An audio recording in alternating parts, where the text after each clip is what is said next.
Go. All right. Nicole and myself are here today to talk with you for just a few minutes about treatment planning as it relates to religious and spiritual topics. And Nicole, did you receive that email, or did it just come to me? I did receive it. Yes. Yeah. Mm-hmm. And so one of you, and I think we've had a couple students who have inquired in this direction, have asked about what do you do with the topics of like faith and spirituality and religion in treatment planning. And it kind of caught me off guard because our email from the student implied that some of the instruction that they're receiving along the way is discouraging the exploration of those topics in treatment, and at least from a documentation standpoint. So if conversations are happening in the session, they're not getting documented. Was kind of my perception. Was that how you were? Yes, that's how I read that as well. Mm-hmm. Yeah, and so I don't know that Nicole and I have read any books or articles on this, but I just wanted to, I think, share just a few brief thoughts about that. And I'll start off with a thought, Nicole, and then turn the floor over to you and let you respond. And so my initial response is, yeah, I get it. There's always tension, especially in secular environments, about talking openly about faith.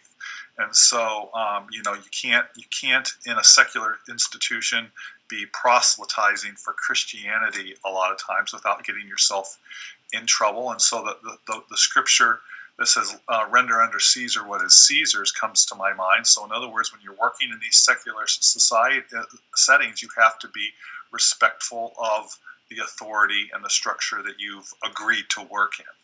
And so if it's a secular environment where you cannot be openly proselytizing or talking about your Christian faith, and you've decided to go into that venue and you have to play by their rules, as it were.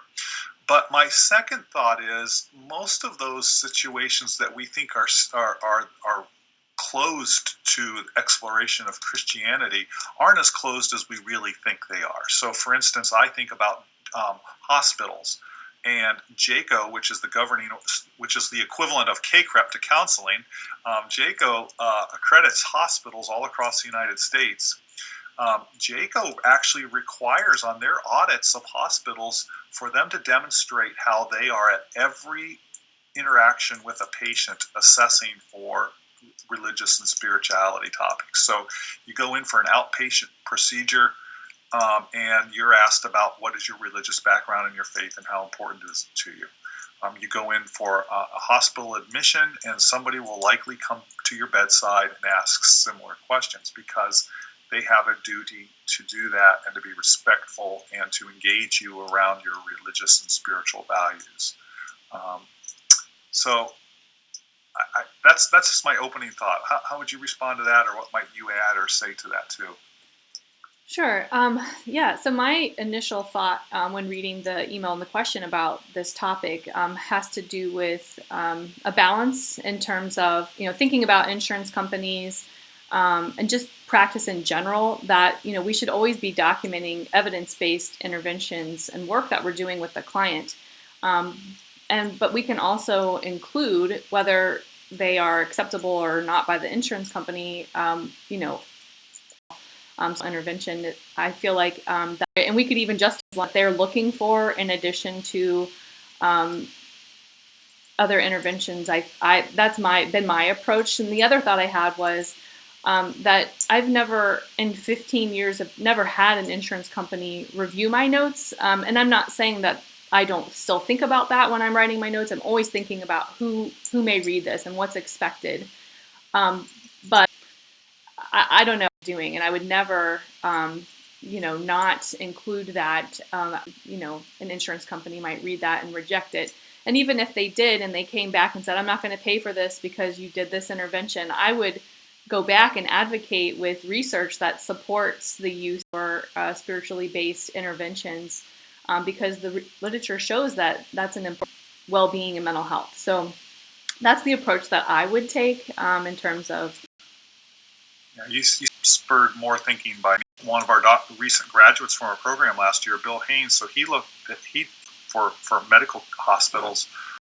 Was looking at he developed a protocol of biblical meditation, and so patients either were randomly assigned either or biblical meditation. So what was their coping strategies are significantly increased. Oh, wow. Hundreds of studies that are looking at topics of faith and spirituality and religion and the impact on the mental health. And I think these things like like help depression, solution, read the Bible for 30 minutes every day. That I could see where the insurance would say, no, we're not paying for a clergy. We're paying for a mental health expert.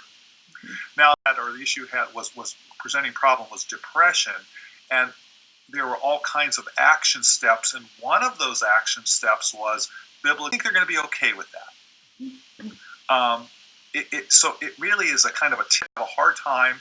An insurance company, Aetna or Anthem, would have a hard time paying the bill if you were probably strongly on the biblical counselor end and your treatment plan reflected that. Mm-hmm. I think that would be problematic.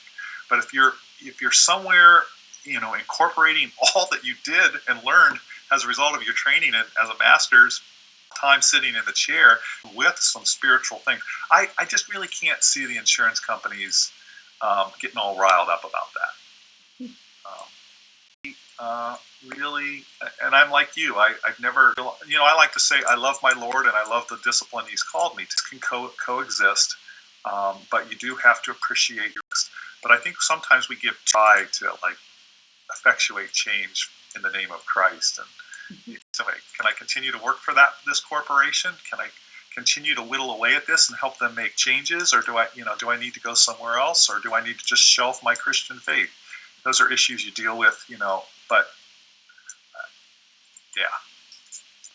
Yeah, I agree. I think it is it's a balancing act in education to those around us, and I also think that even based counseling center have accreditation and standards that are consistent with a secular. So I think Bible-based counseling, you balance that organization. Folks, we'll be seeing you in a couple of days for our last collaborate and topics.